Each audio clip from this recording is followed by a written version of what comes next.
Linda's words were as suggestive as the man's clothes in the shopping bag, especially since the boxers were placed deliberately on top of the rest. She was clearly bragging to Tina that Henry had spent the night at her place. Moreover, as Tina turned away from the boxers, she saw Linda brushing her hair behind her neck, seemingly not realizing that she revealed the hickeys on it. So, she had done the deed with Henry last night. Unable to vent his libido with Tina, he ran straight to the other woman. They were quite vigorous, from the looks of it as well. While Tina felt slightly pricked that Linda was trying to hurt her, her gaze turned cool as she remembered her daughter. She slowly stood up, looking down loftily at Linda as she scoffed. "It's Henry's clothes, so return it to him yourself. I'm not a garbage truck."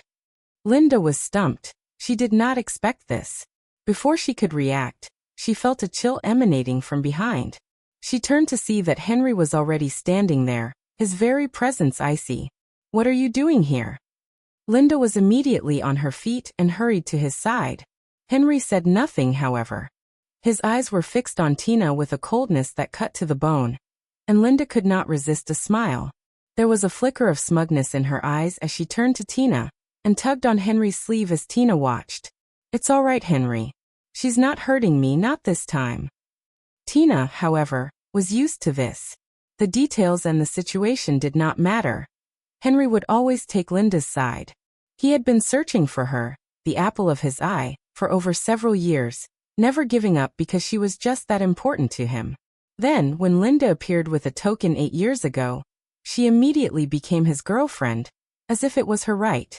Since then, Linda was the only person Henry cared about, while Tina was suddenly the villainess in romance novels, not caring what she did to slander and hurt Linda just to drive them apart. It used to tear Tina apart that Henry absolutely adored Linda, and would blame her for everything. But now it did not even matter.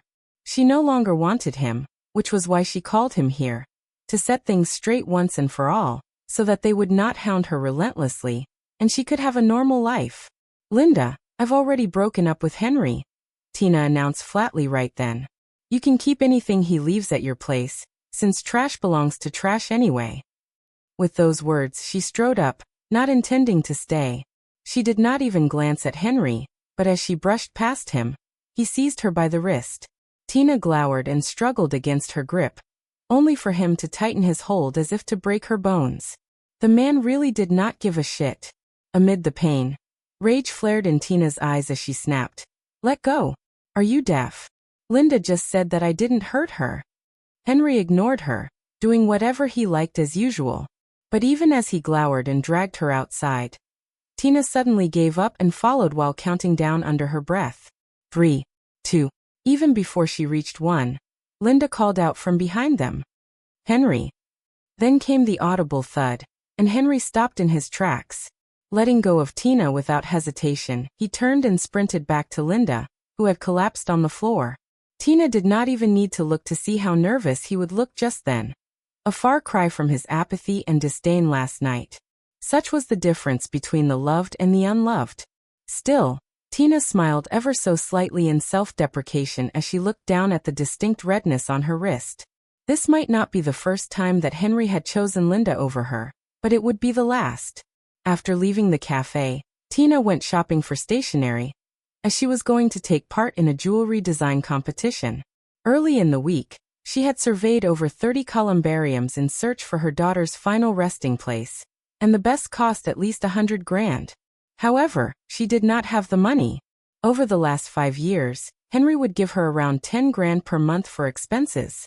She was no spendthrift, so it was enough, and she could even save some each month. That was until Sophie fell ill, and Henry refused to believe that the child was ill, so her savings were spent in no time at all for Sophie's medical bills. Though her only choice was to ask Henry for help, he would hang up or walk away, refusing to let her a chance to speak. The only way she could get money at that point was to lie, and Sophie had to suffer with her for that too.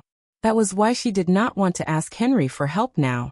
She would just insult her memory of Sophie further. No, she would make money on her own.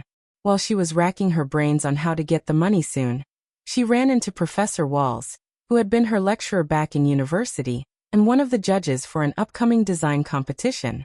He had admired Tina back then, always praising her talents. She was only in her first year when he was insistent on giving her a recommendation to take part in the competition that year, and he proclaimed that she would definitely take first place. Even now, as he looked through the designs she came up with over the years while idling at home, he nodded in approval and encouraged to take part this year too. Tina was naturally interested, not just because she liked jewelry design, but because the prize money for first place just happened to be 100 grand too. Tina was soon done with her shopping and took the elevator to the lower basement parking lot. When she passed a Rolls-Royce Ghost, the rear door suddenly opened, and a large hand reached out, seizing her by the wrist. Tina's eyes widened, and she tried to call for help in her panic. However, the man did not even give her a chance and pulled her into the car with one swift stroke. Bang! The car was shut even as the world seemed to spin around Tina, and she eventually found herself pinned against the back seat. "Get off me!" Flustered, she tried to hit the man in the face with her shopping bag, but he parried the attack with one hand before seizing her by the jaw and kissing her possessively.